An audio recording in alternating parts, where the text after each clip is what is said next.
Assalamualaikum warahmatullahi wabarakatuh. Perkenalkan kami dari kelompok 2 akan mempresentasikan tentang analisis SEM, PLS, dan juga analisis AHP. Untuk selanjutnya itu tentang pengaruh modal sosial petani padi sawah pada Integrated Participatory Development and Management of Irrigation Program IPD MIP terhadap ketahanan pangan di Kecamatan Lengayang, Kabupaten Pesisir Selatan menggunakan analisis MPLS. Next. Selanjutnya, perkenalkan nama saya Nur Istiqomah dengan NIM 24075. Perkenalkan, saya Aida Fitri Ramadhani dengan NIM 24_033. Memperkenalkan nama saya Muhammad Julian Sablir Rahman dengan NIM 24041. Saya Ahmad Jilkhofila dengan NIM 084. Saya Bagus Digantoro dengan NIM 24085. Perkenalkan, nama saya Imelda Amelia Oktavianti dengan NIM 24112. Penelitian ini menekankan pemanfaatan modal sosial petani padi masih yang terbatas dalam kebijakan pertanian sehingga perlu analisis untuk memahami pengaruhnya terhadap ketahanan pangan di Kecamatan Lengayang. Sehingga kita menganalisis dengan model awal seperti ini, di mana kepercayaannya itu ada 4 indikator, norma sosialnya ada 2 indikator, jaringan ada 2 indikator, dan juga ketahanan pangan ada 1 indikator. Next. Untuk outer loading sebelum eliminasi sendiri yaitu pada X7 dan X8 pada jaringan itu bisa digunakan, X1, X2 pada kepercayaan bisa digunakan, yang Y1 itu bisa digunakan pada ketahanan pangan, dan juga X5 dan juga X6 pada norma sosial itu bisa digunakan. Hanya saja pada yang X3 dan juga X4 itu tidak bisa digunakan karena nilainya itu rendah. Untuk konstruk reliability and validity-nya sebelum eliminasi sendiri yaitu di mana jaringan dan kepercayaan itu memiliki nilai kombat alfa sebesar kurang dari 0,70. Itu artinya kedua konstruk itu tidak reliable. Pada konstruk kepercayaan itu juga memiliki nilai AP kurang dari 0,50 yang menunjukkan validitasnya itu konvergen, yaitu tidak baik, dan juga norma sosial itu memiliki nilai CA/CR lebih dari 0,70 serta AV-nya itu lebih besar dari 0,50 sehingga dinyatakan reliable dan juga tidak valid. Next.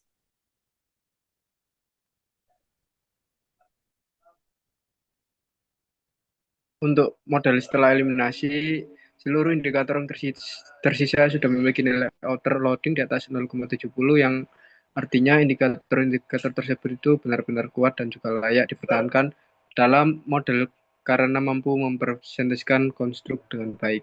Next.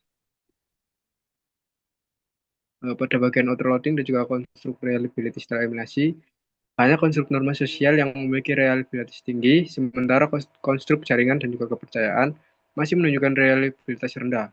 Namun seluruh AFE-nya sudah di atas 0,50, sehingga validitas konvergennya itu terpenuhi dan juga model tetapnya dapat digunakan.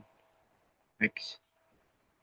Untuk diskriminan validity and cross-loading-nya, hasil diskriminan ini menunjukkan bahwa seluruh nilai HTMT kurang dari 0,85 sehingga validitas diskriminan terpenuhi. Hal ini menunjukkan bahwa setiap konstruk memiliki perbedaan yang jelas dan valid sehingga dinyatakan memenuhi kriteria yang baik. Dan untuk PET koefisien, hasil penelitian menunjukkan bahwa hanya dua hubungan yang signifikan pada tingkat 5%, yaitu pengaruh kepercayaan terhadap jaringan dan jaringan terhadap ketahanan pangan. Hampir semua hubungan lainnya memiliki p-value di atas 0,05, sehingga dinyatakan tidak signifikan pada tingkat 5%. Secara keseluruhan, sebagian besar jalur dalam model tidak didukung oleh data. Baik, selanjutnya ada R-square. Hasil S-square menunjukkan yaitu 51,2% variasi ketahanan pangan sehingga prediksinya itu pada kategori sedang. Untuk variabel jaringan hanya dijelaskan sebesar 19,4%, yaitu memprediksi yang rendah dan masih dipengaruhi faktor lain di luar model. Untuk norma sosial memiliki nilai R-square yang paling rendah yaitu 6,4%, sehingga hanya sebagian kecil varian yang dapat dijelaskan. Dengan demikian, model lebih efektif dalam menjelaskan ketahanan pangan dibandingkan jaringan maupun norma sosial. Untuk F-square, hasil F-square menunjukkan bahwa jaringan memiliki pengaruh paling besar terhadap ketahanan pangan, sehingga menjadi indikator paling dominan dalam model. Untuk norma sosial berada pada kategori kecil sehingga dampaknya relatif lemah. Norma sosial memiliki pengaruh sangat kecil terhadap jaringan namun memberikan pengaruh sedang terhadap ketahanan pangan sehingga tetap penting meskipun tidak dominan. Kesimpulannya, model SEM-PLS telah memenuhi validitas dan reliabilitas setelah eliminasi indikator.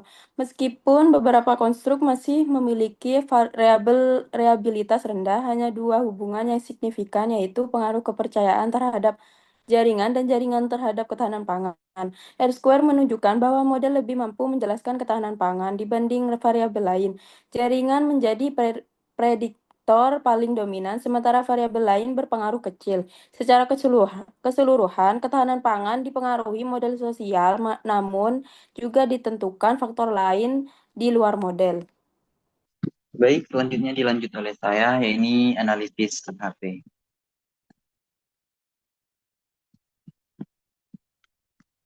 Pada set data sendiri di sini sudah ada data yang kami olah dan juga sudah kita proses. Slide selanjutnya mungkin.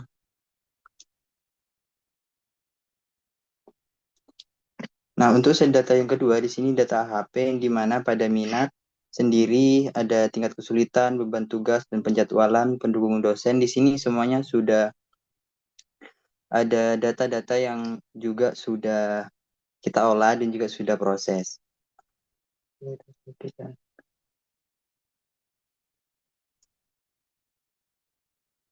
Pada perhitungan kriteria dan alternatifnya di sini sudah kami lakukan setelah kita sederhanakan atau sudah kita simpulkan bahwasanya tabel menunjukkan bahwa perencanaan menempati peringkat 1 dikarenakan memiliki bobot paling tinggi. Nah, pada beberapa kriteria utama seperti kesulitan, beban tugas, dan penjadwalan yang dimana MK2 berada di peringkat kedua berkat nilai yang kuat pada pendukungan penjadwalan. Sedangkan pada KAK ini berada pada tingkat ketiga dengan keunggulan pada minat dan dosen. Nah, untuk MK1 sendiri ini menempati pada peringkat keempat dikarenakan bobotnya cenderung di sebagian besar kriteria. Sementara itu MSDM berada di peringkat terakhir karena memiliki bobot terendah pada hampir semua kriteria.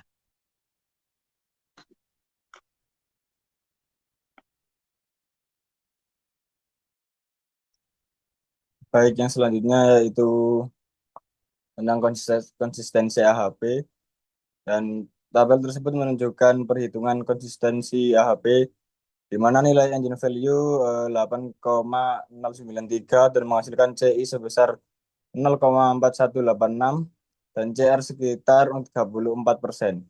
Karena CR jauh di atas batas ideal 10%, matrik perbandingan kriteria dinyatakan kurang konsisten dan perlu dilakukan peninjauan atau perbaikan pada penilaian perbandingannya. Next. Kesimpulannya, analisis HP menunjukkan bahwa setiap kriteria seperti minat, tingkat kesulitan, beban tugas, penjadwalan, pendukung, dan dosen memiliki berkaitan yang kuat satu sama lain. Ditandai dengan banyak nilai perbandingan tinggi pada tabel perbandingan berpasangan. Berdasarkan bobot total, mata kuliah perencanaan muncul sebagai prioritas utama di MK2, KAK, MK1, dan MSDM. Namun uji konsistensi menunjukkan bahwa rasio konsistensi CR sebesar 34% masih berada di atas batas ideal 10%. Saya kembalikan ke moderator. Baik, mungkin cukup sekian presentasi dari kelompok 2 tentang analisis MPLS dan juga analisis AHP. Kurang lebihnya mohon maaf, kami akhiri. Wassalamualaikum warahmatullahi wabarakatuh.